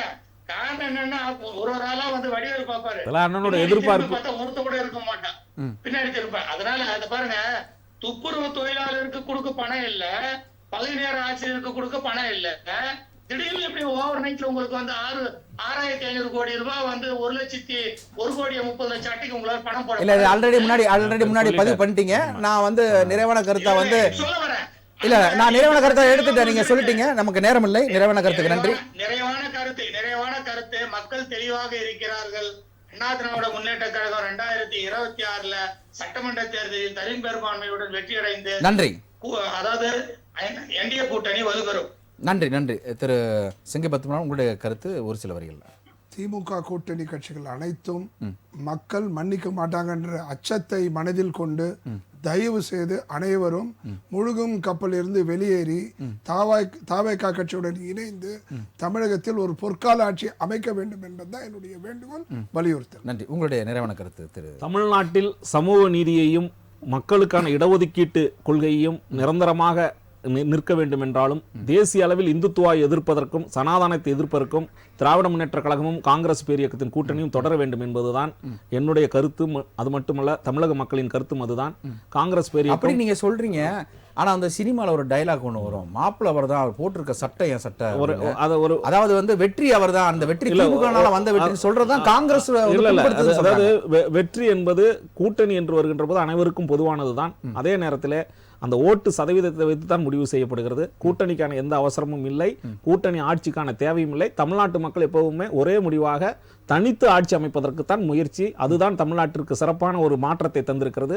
காங்கிரஸ் பேரியக்கம் தனித்து தேசிய அளவில் ஆட்சி அமைக்க முயற்சி. நிறைவான ஒரு கேள்வி மட்டும் வைக்கிறேன். அதாவது வந்து குடியரசு தினத்தன்னைக்கு கோட்டையிலையும் சரி, மாநிலத்தில் இருக்கக்கூடிய தலைமை செயலகத்திலும் சரி, வந்து கோட்டையில் வந்து ஜனாதிபதி, அதாவது குடியரசுத் தலைவர் ஏற்றுவாங்க, மாநிலத்தில் ஆளுநர் ஏற்றுவாங்க. ஆனால் சுதந்திர தின விழாவில் மட்டும் மாநிலத்திலிருந்து முதலமைச்சர் தான் ஏற்றணும்னு சொல்லிட்டு ஒரு கோரிக்கை கொண்டு வந்தார் ஐயா கலைஞர் அவர்கள். அதை நிறைவேற்றி கொடுத்தது காங்கிரஸ். ஸோ இது போன்ற பல விஷயங்களை காங்கிரஸ் திமுக செய்திருக்க பொழுது ஏன் காங்கிரஸ் கேட்கறது நீங்க ஏன் பண்ண மறுக்கிறீங்க? ஒரே ஒரு செய்தி என்னன்னா, மாநில விஜய் சொன்னதான வெல்வம் ஒன்றாக, அதாவது ஆட்சியில் மட்டும் நாங்கள் விஜய் சொல்லுகின்ற கருத்துக்களை எல்லாம் நாங்க வந்து எப்பொழுதுமே கவனிக்கிறது இல்ல. நான் சொல்லக்கூடிய செய்தி விஜய் சொன்னனாலதான் இன்னைக்கு பிரளயம் வந்திருக்கு. ஒரே ஒரு செய்தி, ஆட்சியிலும் பங்கு அதிகாரத்திலும் பங்கு. அதுக்கு முன்னாடி வரைக்கும் இந்த பேச்சு இல்லை. திராவிட முன்னேற்ற கழகம் இன்றைக்கு வந்து காங்கிரஸோடு அமைத்திருக்கிற கூட்டணி என்பது இயல்பாக பல ஆண்டுகள் வெற்றி பெற்ற கூட்டணி. புதிதாக தமிழக வெற்றி கழகத்தை போன்ற பொருந்தா கூட்டணிக்கெல்லாம் காங்கிரஸ் ஆசைப்பட மாட்டார்கள் என்று நான் நம்புகிறேன். இன்னொரு செய்தி, வருகின்ற தேர்தல் என்பது கண்டிப்பாக நீங்கள் நினைப்பது மாநில அளவில் நடக்கின்ற தேர்தல் அல்ல, தேசிய தலைமையில் ஒரே ஒரு தேசிய தலைமையில் பாரதிய ஜனதா கட்சியினுடைய அத்துமீறல்களை தடுப்பதற்கும் காங்கிரஸ் அதாவது ஒரு பாரதிய ஜனதா கட்சி அண்ணா திராவிட முன்னேற்ற கழகத்தோடு வைத்திருக்கின்ற இந்த கூட்டணி என்பதை இல்ல அதாவது இது வந்து எம்பி எலெக்ஷன்னா தமிழ்நாட்டுக்கும் டெல்லிக்கு நம்ம சொல்லலாம். இல்ல மாநில தேர்தல் நடக்கும்போது ஏன் பிஜேபி வந்து கையில் எடுத்துட்டு அந்த புள்ளிக்கு தான் அண்ணனால வந்துட்டேன் நான். அதாவது அதிமுகவோடு பாரதிய ஜனதா கட்சி வைத்திருக்கிற இந்த கூட்டணி என்பது தமிழ்நாட்டை அழிப்பதற்கான முயற்சி. அதை தடுப்பதற்கு திராவிட முன்னேற்ற கழகமும் காங்கிரசும் கூட்டணி வெற்றி பெற வேண்டும் என்பதுதான் எங்களுடைய நன்றி. உங்களுடைய நிறைவான நிகழ்ச்சியோட நிறைவான, அதாவது இப்போ நம்ம சகோதரர் சொன்ன மாதிரி பாத்தீங்கன்னா, இங்கே தமிழ்நாட்டில் இல்லை, நாங்கள் இந்தியா முழுக்க ஒரே கட்சி, அவங்கள வந்து முழு மூச்சில் எதிர்த்து போராடிக்கிறது காங்கிரஸ் தான். இப்போ அதே மாதிரி இங்கே தமிழ்நாட்டில் வந்து அவங்க கால் ஊன்றுவாங்க, வரும்போது நாங்கள் கூட நிற்கிறோம், சப்போர்ட் பண்ணுறோம், கூட்டணியில் ஆட்சியில் வரோம் அப்படின்னு சொன்னால் ஏன் வேணாங்கிறீங்க? உங்களோட கொள்கை அதுதானே, எங்களோட கொள்கை அதுதானே. இன்னைக்கு காங்கிரஸே வந்து இந்தியா முழுக்க இல்லாமல் போயிடுச்சுன்னு சொல்றீங்களே, யாரால போச்சு? 2014 முன்னாடி நடந்த கதை என்ன, அதை கொஞ்சம் புரிஞ்சுக்கோங்க. மனசாட்சிப்படி நீங்க நடந்தீங்கன்னா கண்டிப்பா வந்து நாங்க கேட்கிற கோரிக்கையை ஒரு சகோதர நட்பு ரீதியா எடுத்து நீங்க செஞ்சு கொடுக்கணும். ஏன்னா 2010 2G ஸ்பெக்ட்ரம் ஒண்ணு வரலன்னா காங்கிரஸ் வந்து எப்பவுமே இருந்துக்கும், அப்படியே மலை போல இருந்திருக்கும். அதில் சரிஞ்சதுதான். அதோட அதாவது இந்தியன் நேஷனல் காங்கிரஸ் வந்து INC வந்து ICUக்கு போச்சு. எதனால போனது? அதே 2G ஸ்பெக்ட்ரம். அது உண்மையோ பொய்யோ அது வேற விஷயம். ஆனா அதுல சரிஞ்ச இமேஜ் இது வரைக்கும் எங்களால் தூக்கி நிறுத்த விட முடியல. அது காரணம் யாரு? அதை உணர்ந்துகிட்டு நீங்க எங்களுக்காக ரைட் அன்னைக்கு பண்ண இந்த மனசாட்சி நம்ம இந்த காங்கிரஸ் கை கொடுங்க, வாங்க இங்க நமக்கு கொடுப்போம், மத்தியில் எங்களுக்கு கொடுங்கன்னு சொல்லி பேச வேண்டியதானே, கொடுக்க வேண்டியதானே, சகோதரர் நிக்க வேண்டியதானே. ஏன் நீங்க பண்ண மாட்டீங்க? வழக்கு காங்கிரஸால் தவறாக போடப்பட்டு திராவிட முன்னேற்ற காங்கிரஸால் தவறாக போடப்பட்டது. 2012 சுப்பிரமணிய சாமி சுப்ரீம் கோர்ட்ல கேஸ் போட்டனால அதை எடுத்து கேஸ் நடத்துற நேர்மையான மனிதன் மன்மோகன் சிங் என்ற ஒரு பொய்யான வழக்குல பேசாதீங்க. நான் மேற்கொண்டு பேசுவேன். இன்றைக்கும் மேற்கொண்டு பேசுறேன். நான் கூட்டணி தர்ம கருதில பேசாம இருக்கிறேன். மேற்கொண்டு பேசணும் முகத்திலே கிழிக்கப்படும். நான் சொல்றேன், அதாவது 2G ஸ்பெக்ட்ரம் வந்தது. 2G ஸ்பெக்ட்ரம் தான் வந்து காங்கிரஸோட இமேஜ் கிழிக்கப்பட்டு நாங்க 41 சீட்டுக்கு போனோம் 2014ல. 52 99 இப்படி வச்சு தான் மிரட்டி 63 சீட் வாங்கி தோத்து அதே சொல்லிரோம். 100 கோடி எடுத்து 60 கோடி ஏன் போட்டீங்க? 100 கோடி யாரை கேட்டு வாங்குனீங்க? 100 கோடி யாரை கேட்டு வாங்குனீங்க? கருத்துக்கள் அண்ணாவுடைய தனிப்பட்ட 100 கோடி யாரை கேட்டு வாங்குனீங்க? சொல்ல முடியும். 100 கோடி வாங்கி கலெக்டிவ் இன்வெஸ்ட் பண்ணீங்களா? அத இந்தியா சிமெண்ட்ஸோட ஓனர் ஸ்ரீனிவாசன் திருப்பி தரார். முடிந்து போன செய்திகள் மனசாட்சி பண்ண நடந்துதான் நாங்க சொல்றோம். அந்த மனசாட்சியின்படி ஆட்சியிலும் அதிகாரத்துல பங்கு கொடுத்தீங்கன்னா எங்களுக்கு நலமா இருக்குன்னு சொல்றாங்க. நிறைய விஷயம் இருக்கு. நாங்க இது வரைக்கும் வந்து கூட்டணி தர்மம் கருதி பேசாம வாயை பொத்திட்டு இருக்கோம். சகோதரர் ஒரே ஒரு வேண்டுகோள், இனிமே தொங்குறது கெஞ்சறதை விட்டுருங்க சார். நன்றி. நிகழ்ச்சியில் வந்து கருத்துக்களை பதிவு செய்த அனைவருக்கும் ராசிதி நன்றிகள், வாழ்த்துக்களை, வணக்கங்களையும் தெரிவித்துக் கொள்கிறோம். நேர்களே, இத்துடன் நம்முடைய விவாதம் நிகழ்ச்சி நிறைவு பெறுகிறது. கலந்து கொண்ட அனைவருக்கும் நன்றி, பார்த்த அனைவருக்கும் மீண்டும் ஒரு நன்றி சொல்லிக்கொண்டு மீண்டும் நாளை சந்திக்கலாம். நன்றி, வணக்கம் நண்பர்களே, மக்களே.